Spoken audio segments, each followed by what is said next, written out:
The Wonder Team and the Football Phantom by Leah Williamson, written with Jordan Glover. For anyone who has ever been told their dreams are silly or unrealistic or unreachable, we are living proof that the people who say those kinds of things are wrong. Chapter 1. The Winner Takes It All. Despite the sun shining overhead, Leah wasn't feeling particularly sunny as she trudged across the football field. Her teammates followed behind her, their faces equally glum. "I can't believe we lost again," Mimi grumbled. "That's the 5th game in a row." "Face it," William said, glowering. He kicked at a clump of grass. "We're rubbish now." "That's not true," Leah protested weakly as they reached the changing rooms. She held the door open for the others, looking back across the field to where their opponents were still celebrating their victory. On the sideline behind them, she could see George, his curly-haired head bent over his camera as he flicked through the match photos he'd taken. "We're just a little off form." "A little?" Mimi shook her head. "This is our worst season yet." Leah grimaced, unsure what to say. Mimi was right.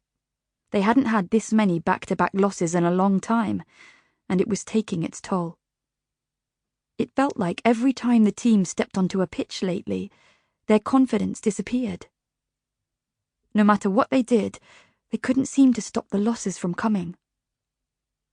And even worse, it felt like they were starting to expect it. William vanished into the boys' changing room, whilst Leah, Mimi, and Aya went into the girls'. The grey wall tiles shone dully in the light coming through the windows. Leah found her school uniform where she'd left it, folded in a neat pile on one of the benches. "They were a really good team," Io offered as she undid her football boots.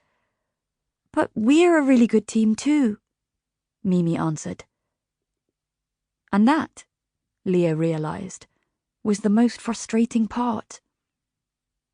Regardless of what William had said, Crickle End High had played their socks off all season. They'd trained hard, and they'd worked together to make sure they were acting as a team. But it still hadn't been enough.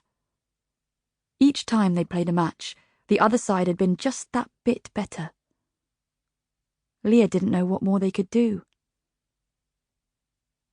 "We are a good team," said Miss Corr as she pushed into the changing room. Their coach stood with her hands on her hips, her mouth set in a determined line. "Don't let today's game make you think otherwise." "But what about all the other matches?" Leah replied. "It would be different if it were just one game, miss, but we're losing all of them." "I know," Miss Corr nodded, "and that's hard. But we're not the only team to have a tricky season. We just have to keep showing up and doing our best. We'll come out the other side and the victory will feel more special because we know what it's like to lose." Leah let her coach's words sink in.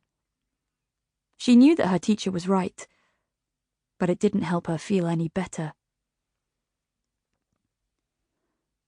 "So, you're saying we just have to keep losing until we win?" Mimi said, aghast. "That's impossible." Miss Corr chuckled. "Well, no," she said. "You still have to try. But we need to be kind to ourselves, too. It's great that you all have such high standards, but you're only human. You have to accept that life won't always go your way." "Ugh," Mimi grumbled, catching Leah's eye. "I like it when everything goes my way."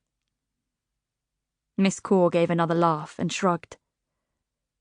The whistle hanging around her neck glinted. "Me too, Mimi. But I think the world would be a bit boring if we were guaranteed to win every time. Come on, get yourselves changed and ready for the afternoon. Tomorrow is a new day." Their coach flashed them a smile. Sample complete. Ready to continue?